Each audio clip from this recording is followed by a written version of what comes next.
sad to say, coming from you, we are not prepared. Sad to say, we're not prepared. At pag meron nga nangyaring gano'ng Hindi naman eventuality, talaga, Mr. President, no? Hindi mo talaga zero preparation tayo. Meron lang, pero it needs improvement. Meron naman talaga tayo. Meron tayong preparation dyan, pero it needs improvement talaga. But what is important is yung detection capability natin is mataas. well, I just hope and pray na wala naman mangyayaring ganito sa ating bansa, no? Today and in the near future. Anyway, on another topic, Mr. Chair, the espionage law, no? Our espionage law has been enacted in the 1930s and 1940s, and our committee has been discussing amendments and to update this antiquated law. Gaano po kahalaga itong batas nito for the DND and the AFP?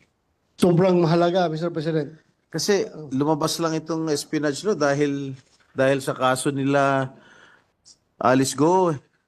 Di ba? Kung hindi pa lumabas itong si Alice Go, hindi natin mapapansin itong espionage law na antiquated na.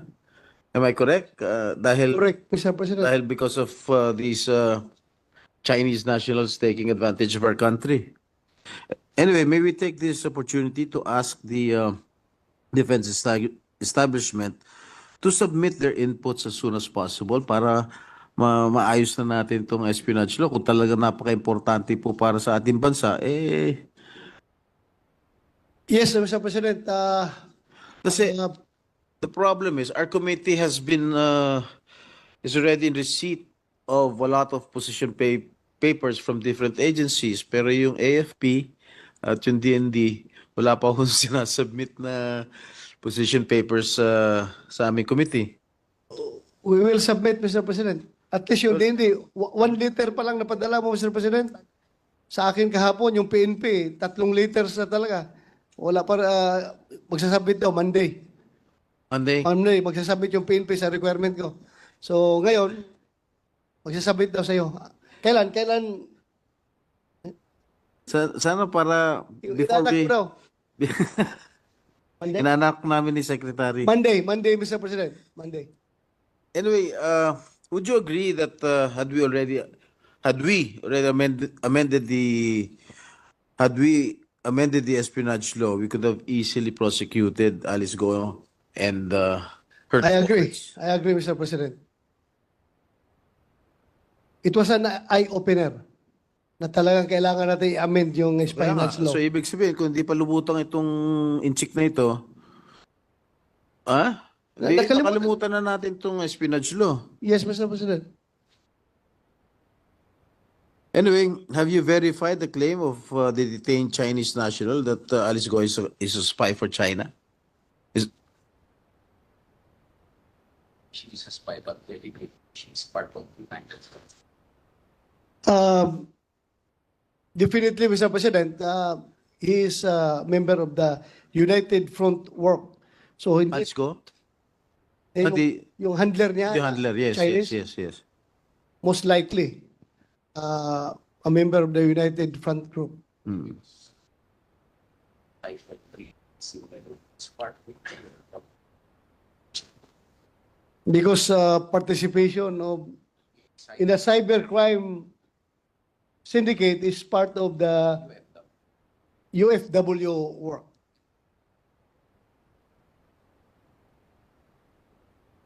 Yeah, kasama na dyan yung fake documents.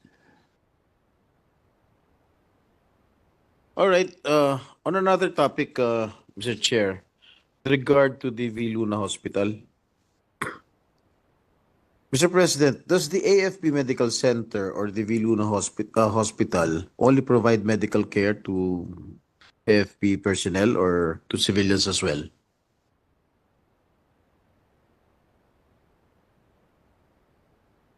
Principally to AFP personnel only, but Only. principally, but there are paying civilians. So yung mga civilians, pwedeng magpagamot doon, pero may bayad? Bayad. No. Paano yung dependents ng mga sundalo? Kasama, Mr. President. Free? Free. Libre? Yeah. Alright. Okay. how does the V Luna operate? On a tertiary level or primary, secondary, tertiary? Tertiary. Tertiary, Mr. How President. many beds? How many beds? 1,200 beds. 1,200.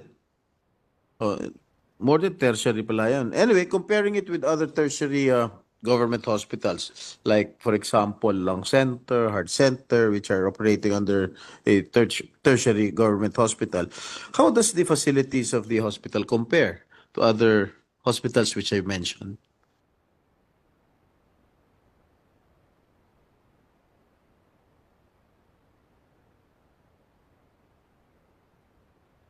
It's quite almost at par with At par? other tertiary. You're But sure? not equal, not equal. Below a little bit. Pwede lumaban. But for orthopedics, we can compete with the leading hospitals. Well, kumpleto ba Orthopedics, yung, kasi yan talaga ang kumpleto ba yung mga facilities ng Vilo na, Mr. Chair? Kung meron bang mga miyembro ng kasanduluhan natin na nangangailangan ng tulong medikal, top of the mind ba itong hospital na ito? Vilo na kaagad? You know, stabilize them. Necessary, then place them in other stations. Mr. President, pag mayroong casualty, mayroon tayong mga sundalong casualty, we can stabilize them initially, then we refer them to Vilo na. O not really Biluna, other hospitals? other hospital. Private? Private. So, Government specialized hospitals or private. when you transfer them to a private hospital, who shoulders the expenses? The government?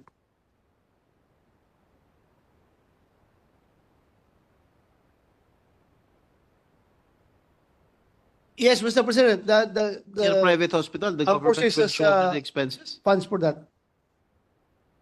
Meron na bang incident? Ano klaseng tulong medical yon?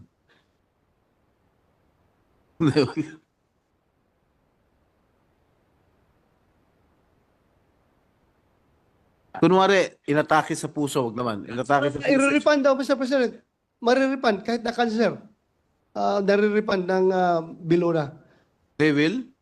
Refund. So initially, siguro yung pasyente na sundalo or with the help of his commanding officer or what, kung makakuha ng pera, sila magbayad, then i-refund nila sa Biluna. Okay. Refund.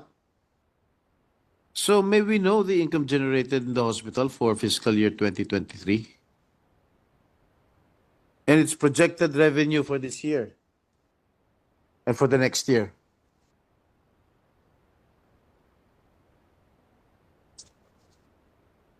Ano ba yung pinangalan sa lolo ko?